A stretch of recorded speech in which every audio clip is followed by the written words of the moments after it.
Bonjour et bienvenue chez DigiSchool, je suis Manuela Levalet, votre enseignante en histoire-géographie et nous allons voir aujourd'hui les territoires de l'Union européenne et la première partie s'intitule « Les limites de l'Europe ».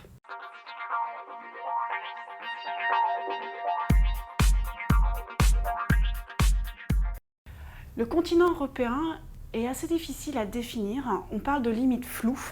De limites floues parce que les limites, ne serait-ce qu'à l'est, sont des limites artificielles.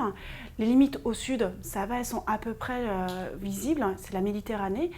Et donc on a aussi le cas de la Turquie, où une partie du pays se situe en Europe et une autre partie se situe sur le continent asiatique. Donc l'Union européenne est un espace qui fait partie du continent européen.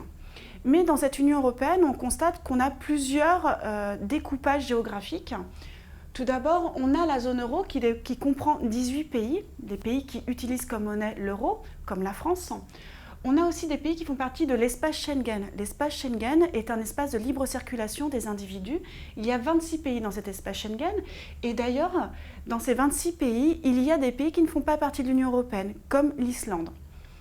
Ainsi, on constate que depuis 2013, l'Union européenne comprend 28 pays membres, donc des pays qui font partie de l'espace Schengen, des pays qui font partie de la zone euro. Et au-dessus de tout ça, nous avons aussi le Conseil de l'Europe qui comprend 47 pays, donc une institution, une organisation qui va au-delà de l'Union européenne. Ainsi, ces différents chiffres, ces différents espaces qui peuvent exister, la zone euro, l'espace Schengen, l'Union européenne, le Conseil de l'Europe, montrent combien le continent européen, son découpage, sa géographie est variable. Ainsi, en conclusion, je tiens vraiment à souligner l'idée de géographie variable lorsqu'on parle du continent européen et même de l'Union européenne.